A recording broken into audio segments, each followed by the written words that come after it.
वैदिक पर्सपेक्टिव के इस YouTube चैनल को सब्सक्राइब करें, वीडियो को लाइक व शेयर करें।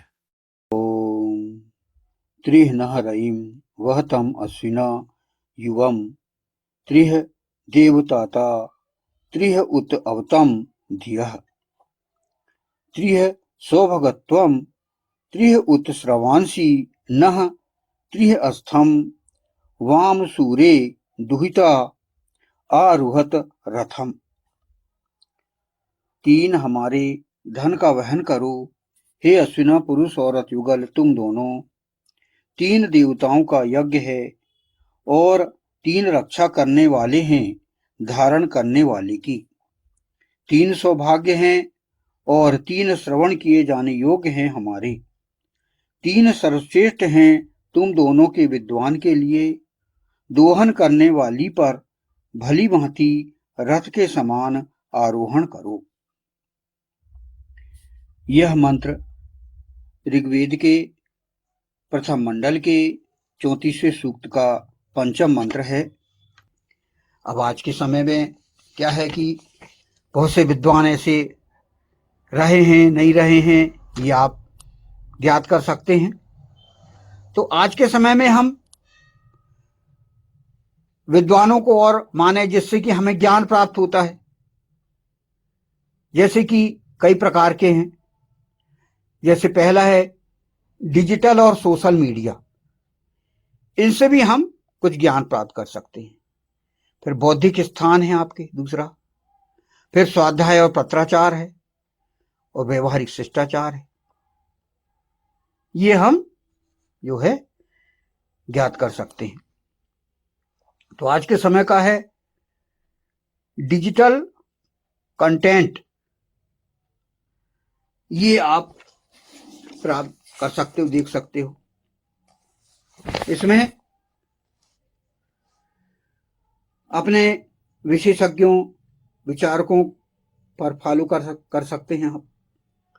उनके द्वारा साझा किए गए लेखों पर सार्थक टिप्पणी करके आप चर्चा कर सकते हैं कमेंट करके, जैसे कि आप आज के समय में देख रहे हैं। पॉडकास्ट और वेबिनार जैसे प्लेटफॉर्म पर विद्वानों को सुने। कई विद्वान अपने वेबिनार आयोजित करते हैं, उनमें सक्रिय रूप से भाग लें आप।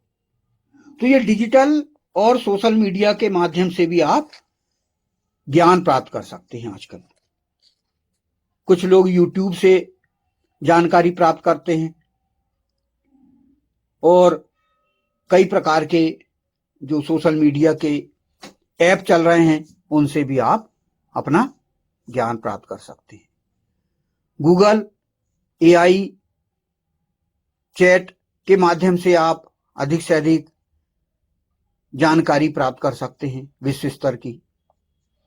और इसी के आधार पर आजकल डिजिटल लाइब्रेरी चल रही हैं और वहां पर आप अपना ज्ञान बढ़ा सकते हैं। इसी के अंतर्गत इसको कहा जाता है पुस्तकालय और लिटरेचर फेस्टिवल। अपने शहर के पुस्तकालयों जैसे साहित्यिक आयोजनों में जाएं आप, जहां विद्वानों से सीधे संवाद करने का अवसर मिलता है। फिर विश्वविद्यालय और सेमिनार हैं जो कि प्रतिष्ठित विश्वविद्यालय हैं, JNU, BHU और IIT जैसे।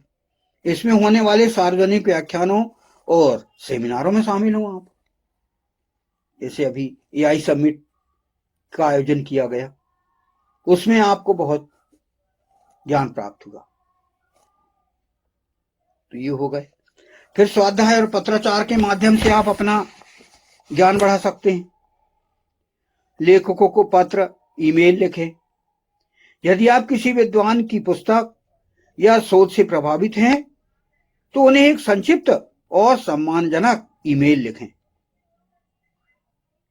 विद्वान अक्सर जिज्ञासु विद्यार्थियों को उत्तर देना पसंद करते हैं। तो जो प्रश्न भेजता है तो उसको विद्वान लोग उसका उत्तर भी देते हैं। फिर आप अच्छी पुस्तकें पढ़िए, पुस्तकें विद्वानों के विचारों का निचोड़ होती हैं। जो पुस्तकें होती हैं, बुक्स जो होती हैं, उसमें विद्वानों के विचार होते हैं, जो अपने विचार जो है उसमें व्यक्त करके और लेखन के रूप दे देते हैं, जिसमें आप महान लेखकों को पढ़ना और उनके साथ मानसिक संपर्क बनाने जैसा ही है। आप उनको पढ़ेंगे तो आप उनसे मानसिक संपर्क बना सकते हैं। अच्छे लेखकों के लेख आप पढ़िए।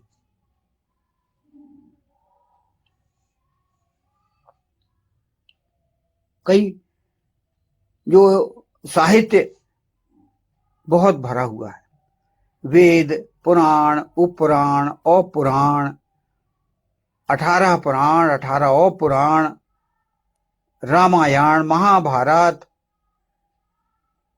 दर्शन शास्त्र, संहिताएं, ये हिंदू धर्म का बहुत बड़ा साहित्य है जो कि लाखों करोड़ों पृष्ठों में भरा हुआ है। उससे आप जानकारी ले सकते हैं और आप इनको जो है पीडीएफ से डाउनलोड करके आप यह कंटेंट प्राप्त कर सकते हैं। फिर जिसके अंदर जिज्ञासा और विनम्रता होती है वह भी अच्छा ज्ञानी बन सकता है। आप विद्वानों के पास अहंकार लेकर नहीं बल्कि पात्र बनकर जाएं।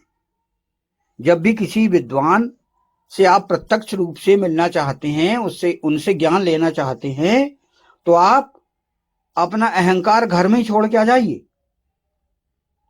और विनम्रत्व के साथ उनसे पेश आइए।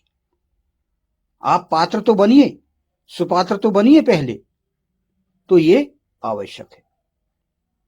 जैसे हम देखते हैं प्राचीन समय में शिष्य गुरुओं की सेवा करके उनका सानिध्य पाते थे।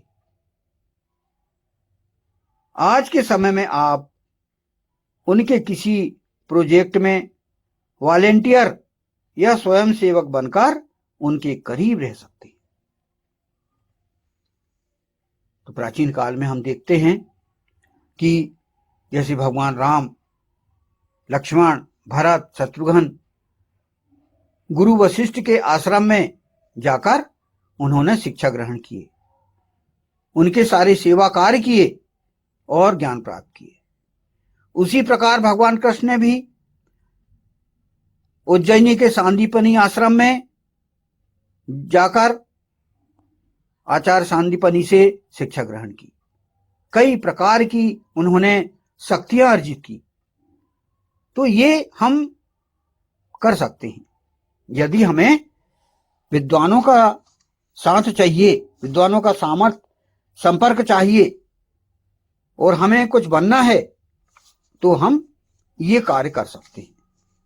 तो इस प्रकार हम हमारे जो जीवन है उसको हम इस प्रकार सफल बना सकते हैं और हमारे जो जितने भी सपने हैं वो पूरे कर सकते हैं।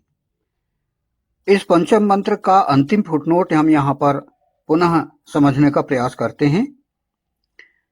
इसमें कहा गया है, दोहन करने वाली पर भली भांति रथ के समान आरोहण करो।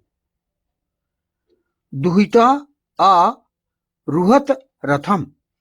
दुहिता अर्थात दोहन करने वाली पर, आ अर्थात भली भांति, रुहत अर्थात आरोहण करो, रथम अर्थात रथ के समान। जैसे कि हम जानते हैं कि अश्विना पुरुष औरत युगल या दंपति या पति पत्नी, इनको यहां पर आदेश या सलाह दी जा रही है। तो उसके आधार पर यहां पर कहा गया है कि भली भांति रथ के समान आरोहण करो। भली भांति रथ, यहां रथ की बात कही गई है। तो उस रथ का हम आगे विस्तार करेंगे कि रथ क्या होता है। यहां पर भाष्य किया गया है। इस अंतिम फुटनोट में क्या कहा गया है उसको समझें हम। जनहित स्वहित के लिए जहां से भी दोहन किया जा सकता हो, उस पर रथ के समान आरोहण आवश्यक है।